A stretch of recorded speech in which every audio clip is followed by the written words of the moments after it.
Liebe Zuhörer des MAB Podcasts, liebe Monika Rosen, herzlich willkommen zum dritten Teil unserer Sommerserie.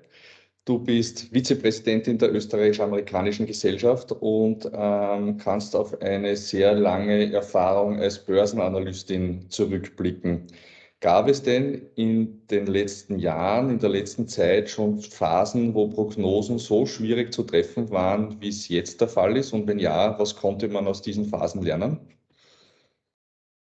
Also, ich würde es mit Jein beantworten. Nein, natürlich deshalb, weil wir seit dem Zweiten Weltkrieg noch nie so nahe einen bewaffneten Konflikt hier in Europa hatten.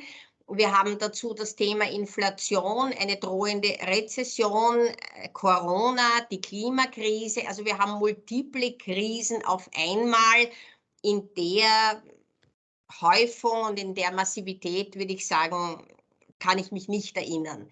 Was schon passiert in Phasen eines externen Schocks, dass die Prognosen eben dann eine extrem hohe Unsicherheit bekommen. Und das erinnert mich ein bisschen an die Finanzkrise.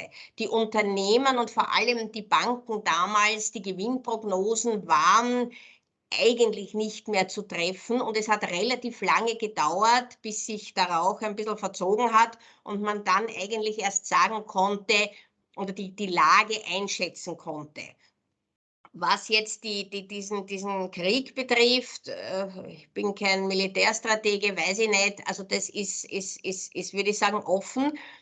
Was mich aber auch beschäftigt letztlich, ist eine finale Einschätzung von Corona aus meiner Sicht auch noch offen.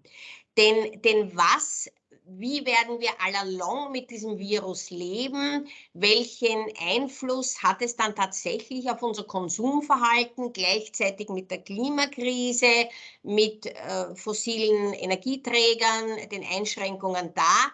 Und das meiner Meinung nach, wie das allalong sich sozusagen auf unser Verhalten insgesamt auswirkt, ist noch ein bisschen offen. Das ist aber entscheidend, um den wirtschaftlichen Impact einschätzen zu können und damit die Unternehmensergebnisse besser eingrenzen zu können. Das heißt, so Partyzeiten oder die absolut positive Stimmung an den Börsen ist vorbei. Also für immer vorbei, glaube ich, auf keinen Fall. So kann man das auch nicht sagen. Wir hatten jetzt sehr lange eine sehr lockere Geldpolitik, die hat natürlich den Aktienmarkt stark unterstützt. Das ist jetzt nicht mehr. Dass das allerdings nie mehr wiederkommt, das würde ich auch keinesfalls unterschreiben. Aber wir haben jetzt sicherlich eine Phase mit mehr Gegenwind zwar. Teile deine Einschätzung und denke, es ist ein bisschen Fahren auf Sicht, auch aus unternehmerischer Sicht momentan. Denke, das Denken in Szenarien wird wichtig und vermutlich wieder vorsichtigere unternehmerische Kalkulation zu treffen, als wir es in den letzten Jahren vermutlich getan haben. Danke für deine Einschätzung. Das war unser dritter Teil unserer Sommerserie und wir freuen uns schon wieder, wenn wir uns nach der Sommerpause wiedersehen und hoffen, dass sich viele Dinge ins Positive von diesen Einschätzungen gedreht haben. Danke, Monika, dass du bei uns warst. Ich danke.